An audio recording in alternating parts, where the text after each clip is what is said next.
Bonjour et bienvenue sur ce nouveau podcast en Porte-Océane du Limousin. Je suis Jean et cet été, je vous conterai les secrets du site Corot et de la vallée de la Glane à travers des épisodes mêlant histoire et fiction. Surtout fiction. Vous êtes-vous déjà demandé pourquoi le cycle des saisons existait ? Pourquoi trouvait-on parfois des cadeaux chez soi au début de l'hiver ? Eh bien moi oui. Cette fois-ci, je vous embarque dans une version imaginaire du site Corot où la nature n'est peuplée que d'animaux et de créatures féeriques. La pierre des saisons. Chapitre 1. Les saisons. On raconte qu'en des temps anciens, existait une forêt magique traversée par une rivière à la pureté sans égale, loin, très loin du monde des humains. Les gens qui y vivaient n'étaient pas plus hauts qu'une pâquerette et arboraient une apparence physique bien différente de la nôtre. Répartis en 3 clans, ils se partageaient les saisons grâce à une gemme enchantée appelée pierre des saisons. Il y avait d'abord les fées du printemps, expertes en parfums de toutes sortes. Lorsqu'elles organisaient la fête des senteurs, tous les habitants de la forêt étaient invités à confectionner leurs propres parfums à partir de fleurs printanières. Des lapins pondeurs d'œufs sucrés venaient même d'une lointaine contrée pour y assister. À la fin de la fête des senteurs, la pierre des saisons revenait au farfadet de l'été. Ils dansaient avec entrain dans les champs durant la fête des moissons qui consistait à récolter les céréales semées plus tôt dans l'année. Lorsque les farfadets n'en pouvaient plus de danser, ils confiaient la pierre des saisons aux champigrognons, les enchanteurs de l'automne. Ils façonnaient et semaient toutes les graines du monde pendant que la nature se reposait. Ils redonnaient la pierre magique aux fées du printemps lorsque la nature demandait à s'éveiller. Ainsi, les 3 saisons se succédaient pacifiquement.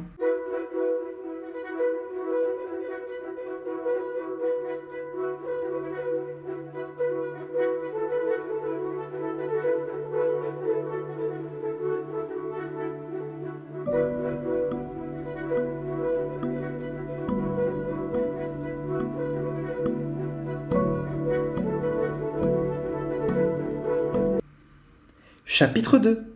Le cincle plongeur. L'automne touchait à sa fin. Le roi des champigrognons confia la pierre des saisons à un jeune champigrognon. Il était tout excité de se rendre pour la première fois chez les fées du printemps. Contrairement à ses congénères, il souriait tout le temps et parlait beaucoup. Nul doute que les fées lui feraient bon accueil. Il dansait et sautillait de joie sur le chemin bordant la rivière. La nature verdissait à son passage, vivifiée par la pierre des saisons. Les cardamines chantaient des comptines, tandis que les violettes contaient fleurettes aux bergeronnettes. Le champigronyon était tellement distrait qu'il ne vit pas le gland au milieu du chemin. Pour un humain, voir des glands dans une forêt n'a rien d'extraordinaire. Mais voilà, le champigronyon ne mesurait pas plus de 5 cm, et un gland constituait un véritable obstacle. Il dansait, sautillait, et badaboum! Le jeune champigronyon trébucha sur le gland et, malheur, laissa échapper la pierre des saisons. Elle dessina un arc de cercle dans les airs avant de tomber dans la rivière. « Oh non, oh non !» s'écria le champigronyon en panique. « Que faire, que faire ? Je suis un champigronyon et les champigrognons ne savent pas nager. Qui voudra bien m'aider ?» Par chance, il vit près de là, posé sur un rocher de la rivière, un oiseau guettant sa proie, sans doute un ver de terre. Les oiseaux aimaient la flatterie. Aussi, le champigronyon devait-il le complimenter afin de lui donner envie de l'aider. « Ô cincle plongeur, roi des chasseurs de l'onde, comme ton manteau de plumes marron brille, comme ton plastron blanc resplendit. Je t'en prie, ô grand maître de la forêt, aide-moi à récupérer la pierre des saisons. Il en va de l'avenir de notre forêt. qui ne saurait exister sans ta précieuse présence. » L'oiseau siffla en guise de réponse. Les oiseaux adressaient rarement la parole aux autres habitants de la forêt, car ils étaient très vaniteux. Il voleta jusqu'à la berge pour écouter le récit du champignon. Le volatile piaffa en se moquant ouvertement de la maladresse du voyageur. « Oh, oh, tu m'as bien fait rire, et rien que pour cela je t'aiderai. Attends ici, je reviens vite. » L'oiseau battit des ailes et se retrouva en un instant au-dessus de l'onde. La pierre des saisons brillait au fond de la rivière, logée entre les rochers. Il s'enfonça dans l'eau avec la grâce d'une sirène, agita ses ailes et sa queue telle des nageoires, et de son bec s'empara de la gemme luisante. Lorsque le simple plongeur reparut à la surface, le champignon recueillit dans ses petites mains la pierre magique avec exaltation. « Oh, quelle joie! Merci, bel oiseau! Ton adresse n'a d'égal que ta splendeur. Je ne manquerai pas de chanter tes louanges durant mon voyage. » Et le champignon reprit la route en direction du village des fées, qui attendait certainement sa venue avec impatience. Il était loin de se douter qu'il était observé par un membre d'un clan ennemi.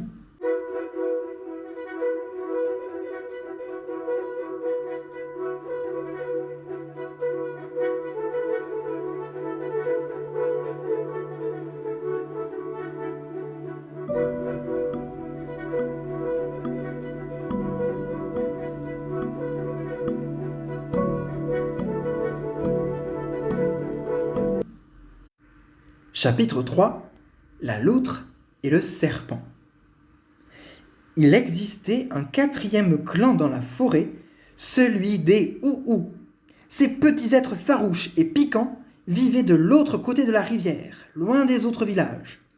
Ils enviaient leurs voisins de posséder le pouvoir de métamorphoser la nature au fil du temps. Aussi cette année-là, décidèrent-ils de s'emparer de la pierre des saisons coûte que coûte. Malheur à qui croisait la route d'un Ou-Ou. Et justement, l'un d'eux observait le champignon depuis un avant-poste. Il était chargé de ramener la pierre des saisons à son village le plus rapidement possible. Néanmoins, il prit le temps de contempler les arbres se rhabiller de vert. Les jacinthes acclamaient les voltiges des libellules caressant l'onde. Les coccinelles peignaient des pois noirs sur leur carapace pour compter les points. Jamais le Ou-Ou n'avait vu pareil spectacle. Dans son village, il ne s'y passait jamais rien. Tout y était silencieux et triste. Ici au moins, la forêt était vivante. Zut! Il fut si distrait qu'il perdit de vue le champignon. Celui-ci devait avoir poursuivi sa route le long de la rivière. Pour le rattraper, le Ou-Ou prit place dans une barque en coquille de noix. Son peuple connaissait les secrets de la navigation depuis bien longtemps. Bientôt, le Ou-Ou aperçut le champignon qui n'avait rien de grognon. Il gambadait avec jovialité, saluant aimablement chaque créature qu'il croisait. S'il n'avait pas appartenu à un clan ennemi, le Ou-Ou et lui auraient pu devenir amis. Le navigateur accéléra sa course et héla le voyageur. Il vit le champignon bondir de surprise et échapper la pire des saisons, laquelle dessina un arc de cercle parfait jusqu'aux mains du Ou-Ou. « Oh non, oh non !» s'écria le champignon en panique. « Que faire, que faire ? Un pirate m'a volé la pierre des saisons. Je suis un champignon et les champignons ne savent pas naviguer. Qui voudra bien m'aider ?» Une loutre qui lézardait sur un rocher entendit son appel et se laissa glisser dans la rivière. « Nage, madame la loutre, nage !» encouragea le champignon en gesticulant sur la berge. « L'avenir de la forêt dépend de toi !» Le Ou-Ou pesta en voyant qu'il était suivi. « Crénom de nom ! La loutre est bien plus rapide qu'un bateau de Ou-Ou. Moi qui détiens la pierre des saisons, j'ordonne à la nature de me venir en aide. » La gemme magique s'illumina comme pour répondre à son ordre. Soudain, la température chuta et l'eau derrière le bateau se changea en glace, empêchant la loutre de poursuivre à la nage. Le froid la fit même fuir. Le champignon arriva à cet instant, tout essoufflé. De la buée sortait de sa bouche. « Oh non, oh non !» s'écria le champignon en panique. « Que faire, que faire ? Je suis un champignon, et les champignons ne savent pas se déplacer sur la glace. Qui voudra bien m'aider ?» Un sifflement précéda l'arrivée d'une couleuvre vipérine, la reine de la glissade. Le changement de température l'avait dérangé dans sa sieste. Le serpent ondula furieusement sur la glace et rattrapa bientôt le hou-hou. Le pirate usa une nouvelle fois du pouvoir de la pierre des saisons et la glace fondit instantanément. La couleuvre bondit à temps dans la barque, ouvrit sa gueule garnie de crocs effrayants et avala d'un coup le prisme scintillant. Elle nargua le hou-hou en lui tirant la langue et sauta une nouvelle fois pour atterrir sur la berge. La couleuvre vipérine fut rejointe par le champignon qui n'avait jamais autant couru de sa vie. Elle lui rendit la pierre des saisons et le prévint de se méfier du hou-hou avant de retourner à sa sieste. Le bateau du pirate s'éloignait à toute vitesse, emporté par le courant. Ouf! Il n'embêterait plus le champignon de sitôt. Après quelques minutes de marche, notre héros aperçut les premières maisons du village des fées du printemps. Sa quête touchait à sa fin.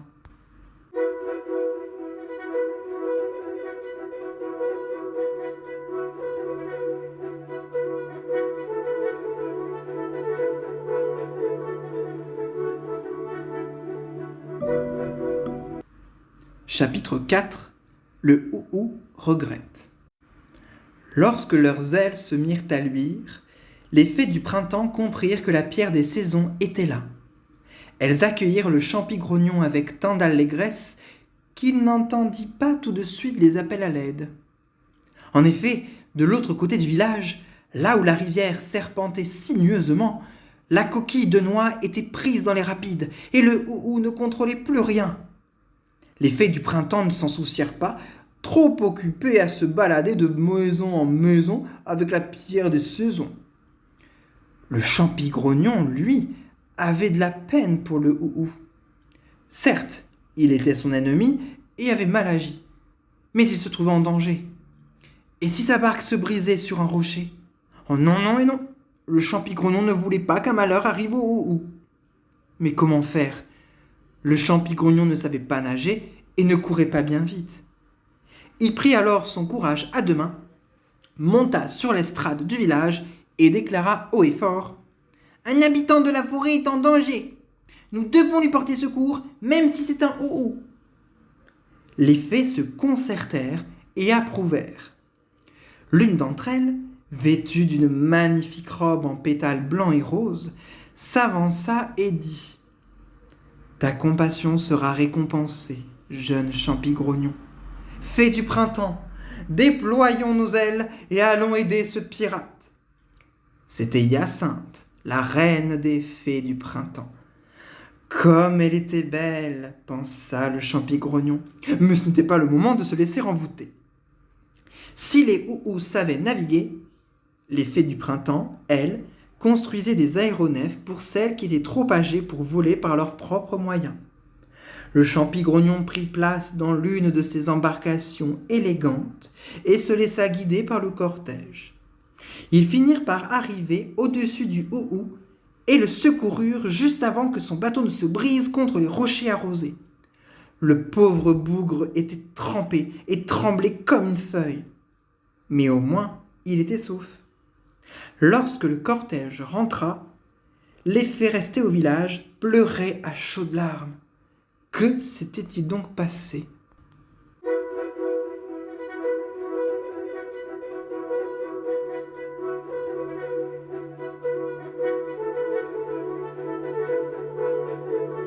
Chapitre 5. Une 4e saison. Des hou-hous sont venus et ont volé la pierre des saisons, s'écrièrent les fées restées au village. Tous les regards se tournèrent vers le pirate, qui ne paraissait absolument pas ravi d'apprendre la nouvelle.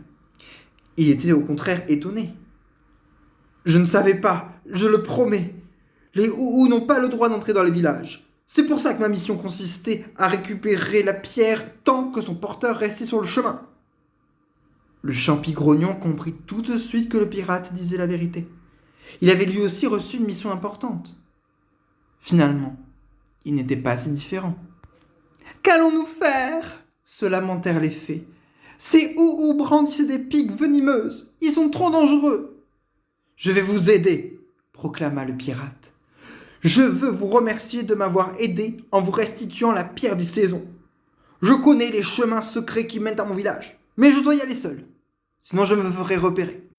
Je reviendrai vite, je vous le promets. » Quelques fées marmonnèrent. Elles ne le croyaient pas du tout. Le Champi-Grognon, au contraire, lui faisait confiance. « Il reviendra, j'en suis certain. » La nature revêtait déjà des couleurs ternes. Les fleurs perdaient leur parfum et les oiseaux ne chantaient plus du tout. À la fin de la journée, alors que la reine Hyacinthe commençait à perdre espoir, on lui rapporta que le Ou était de retour et qu'il l'attendait à l'entrée du village, comme la loi l'exigeait. Hyacinthe partit donc à sa rencontre, escortée par le Champi-Grognon. Le Ou repenti tendit à la reine la pierre des saisons. À la surprise générale, Hyacinthe ne la saisit pas. Elle prit la main du Ou et l'invita à l'accompagner sur l'estrade, au centre du village. « Voyez, mes fées, comme l'ennemi d'hier est devenu notre ami. Cela nous prouve que tous les Ou ne sont pas mauvais. Gardons à l'esprit que nul n'est parfait et que ce sont nos actions qui nous définissent. »« Mon peuple regrette son geste, » confia le Ou. « Lorsque j'ai rapporté au roi Kipik que vous m'aviez sauvé la vie, il m'a cédé la pierre des saisons. Il a préféré renoncer à instaurer une nouvelle saison plutôt que de ne pas se montrer reconnaissant. » Il était si ému que la gemme réagit. De ravissants flocons de neige apparurent et tourbillonnèrent. Les fées trouvèrent ce spectacle fort beau. Le froid généré par le Ou n'était donc pas forcément mauvais. Bientôt, toute la forêt fut au courant de la gentillesse insoupçonnée des Ou. Les chefs de clan ne tardèrent pas à se réunir pour prendre la décision la plus importante de leur vie. Hyacinthe, reine des fées du printemps, Osmonde, reine des farfadets de l'été, et Fungus, roi enchanteur des Champi-Grognons de l'automne, consentirent à accorder au Ou une 4e saison. 5 jours plus tard, chaque Champi-Grognon, chaque fée et chaque farfadet trouva devant sa maison un cadeau saupoudré de neige. Depuis lors, l'hiver s'invite chaque année entre l'automne et le printemps. Si vous trouvez un cadeau devant votre porte vers le 5e jour de l'hiver, c'est peut-être qu'un Ou est passé par là. Fin. J'espère que cette histoire vous aura plu. Je vous souhaite un bel été en Porte Océane du Limousin.